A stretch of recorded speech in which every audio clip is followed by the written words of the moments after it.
Bismillahirrahmanirrahim. Assalamualaikum warahmatullahi wabarakatuh.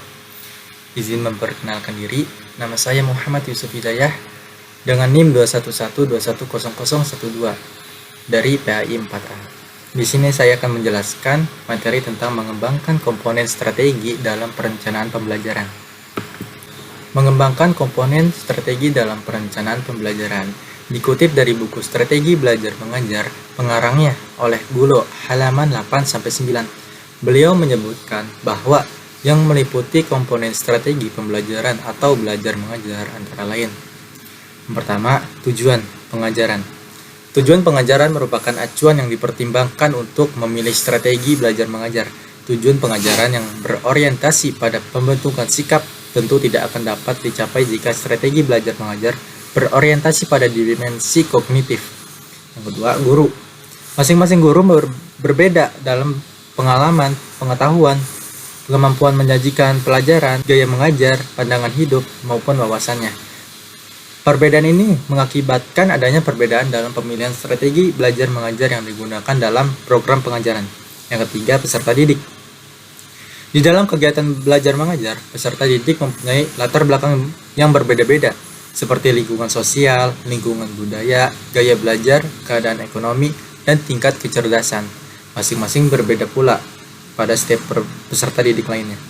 Makin tinggi kemajemukan masyarakat, makin besar pula perbedaan atau variasi ini di dalam kelas.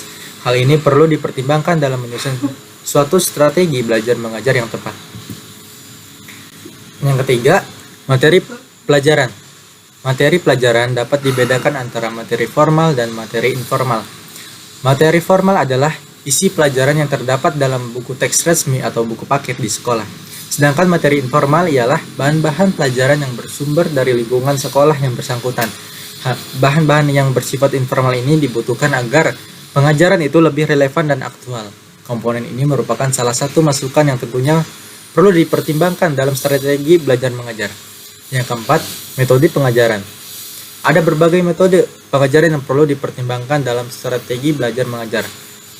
Karena ketepatan metode ini akan mempengaruhi bentuk strategi belajar mengajar. Yang kelima, media pengajaran. Media termasuk sarana pendidikan yang tersedia, sangat berpengaruh terhadap pemilihan strategi belajar mengajar. Keberhasilan program pengajaran ini tidak tergantung dari canggih atau tidaknya media yang digunakan tersebut, tetapi dari ketepatan atau keefektifan media yang digunakan oleh guru. Yang keenam, faktor administrasi dan finansial. Termasuk dalam komponen ini ialah jadwal pelajaran, kondisi sekolah, dan ruang belajar, yang merupakan hal-hal yang tidak boleh diabaikan dalam memilih strategi belajar mengajar. Pengertian strategi pembelajaran.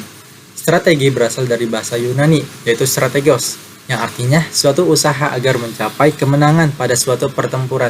Strategi mulanya digunakan pada lingkungan militer, namun istilah strategi digunakan dalam berbagai bidang yang memiliki esensi yang relatif sama, termasuk diadopsi dalam konteks pembelajaran yang dikenal dalam istilah strategi pembelajaran. Dikutip dari buku Strategi Pembelajaran, pengarangnya Howdy, cetakan pertama tahun 2021, halaman 1-3. Ada beberapa pengertian strategi pembelajaran menurut para ahli, yaitu menurut Kemp, strategi pembelajaran merupakan suatu kegiatan pembelajaran yang wajib dilakukan pendidik dan peserta didik. Tujuannya tuh agar pembelajaran dapat dicapai secara efektif dan efisien. Yang kedua, menurut J.R. David, strategi pembelajaran merupakan suatu rencana yang berisi tentang rangkaian kegiatan yang dibuat guna untuk mencapai tujuan pendidikan. Selanjutnya, menurut Dick and Carey, strategi pembelajaran merupakan suatu kelompok materi dan langkah atau tahapan pembelajaran yang digunakan bersama-sama untuk menimbulkan hasil belajar peserta didik.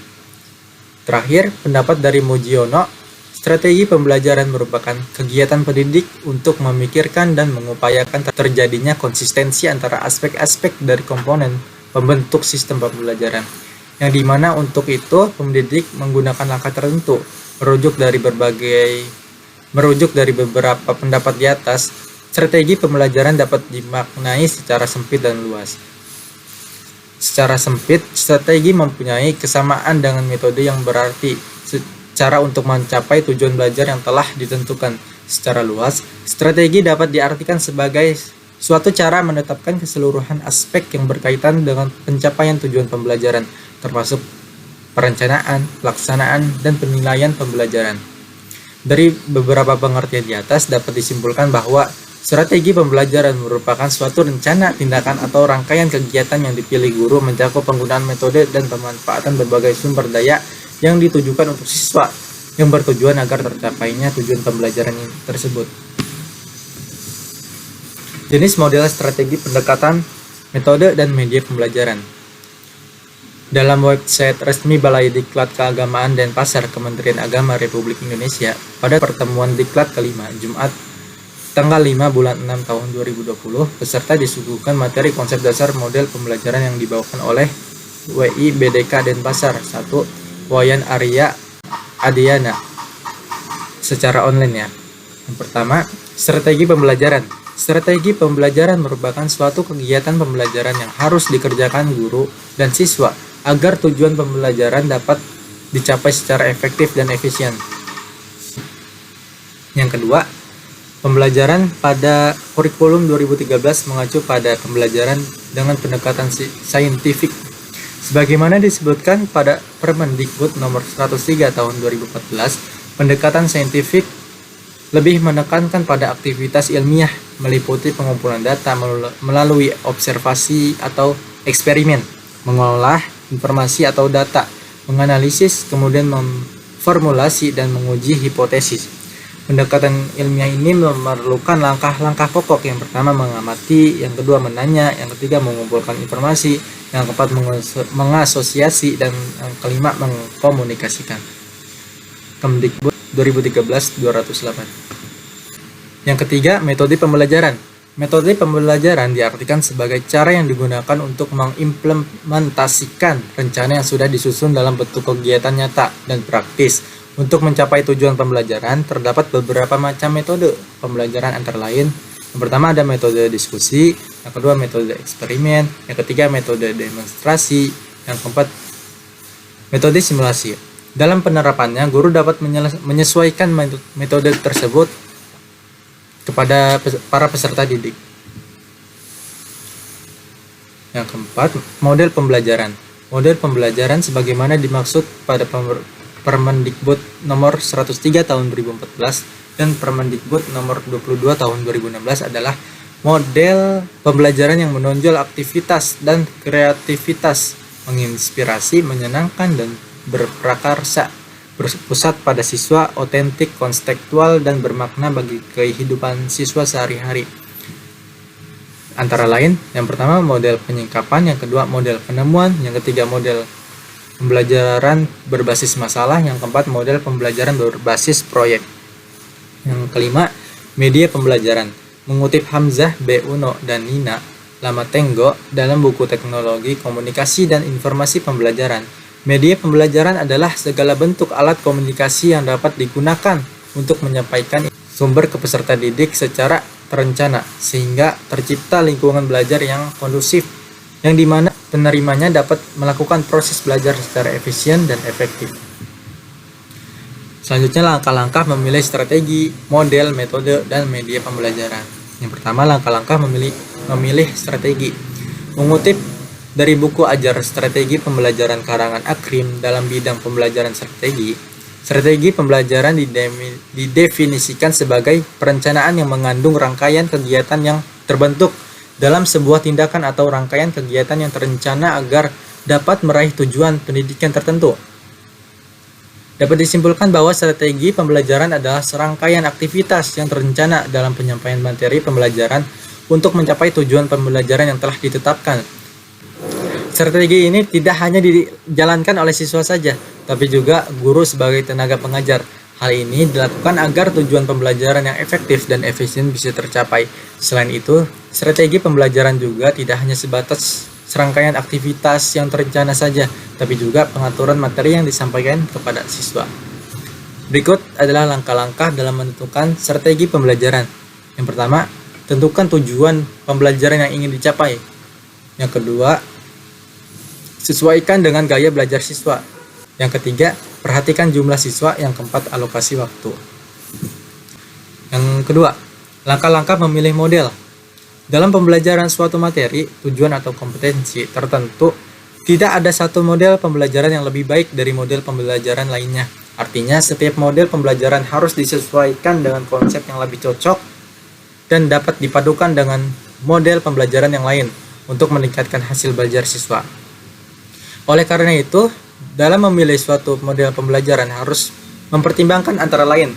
Yang pertama, materi pelajaran, lingkungan belajar, dan fasilitas penunjang yang tersedia. Dengan cara ini, tujuan atau kompetensi pembelajaran yang telah ditetapkan dapat dicapai. Sejalan dengan pendapat Arens, yaitu model pembelajaran mengacu pada pendekatan pembelajaran yang akan digunakan, termasuk di dalamnya tujuan-tujuan pembelajaran, tahap-tahap kegiatan pembelajaran, lingkungan pembelajaran, dan pengelolaan kelas. Harapannya bahwa setiap model pembelajaran dapat mengarahkan kita mendesain pembelajaran untuk membantu peserta didik dalam mencapai tujuan pembelajaran. Yang ketiga, langkah-langkah memilih metode. Untuk bisa menerapkan metode pembelajaran yang tepat, seorang guru perlu memahami materi yang akan diberikan, serta karakteristik peserta didik. Artinya, guru disarankan untuk menggunakan metode pembelajaran yang variatif, sehingga tidak terpaku pada satu jenis saja.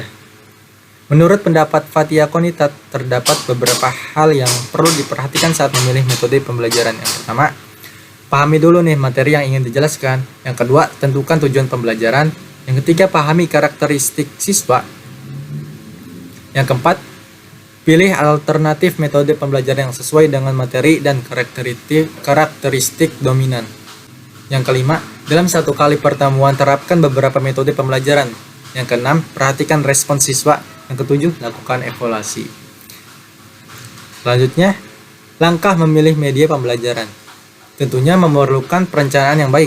Begitu juga dengan pemilihan media yang akan digunakan dalam pembelajaran akan membutuhkan perencanaan yang baik pula.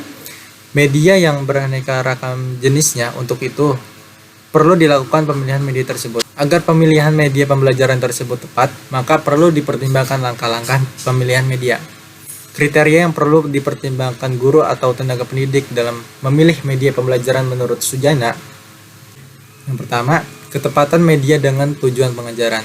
Yang kedua, dukungan terhadap isi bahan pelajaran. Yang ketiga, kemudahan dan memperoleh media. Yang keempat, keterampilan guru dalam menggunakannya. Yang kelima, tersedia waktu untuk menggunakannya. Dan keenam, sesuai dengan taraf berpikir anak didik. Macam-macam metode pembelajaran aktif dalam pembelajaran PAI.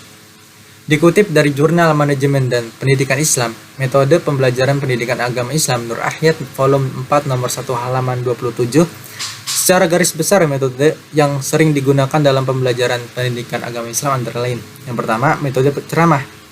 Metode ceramah merupakan metode yang sudah sejak lama digunakan dalam kegiatan pembelajaran, khususnya pada kegiatan pembelajaran yang bersifat konvensional atau pembelajaran yang berpusat pada guru.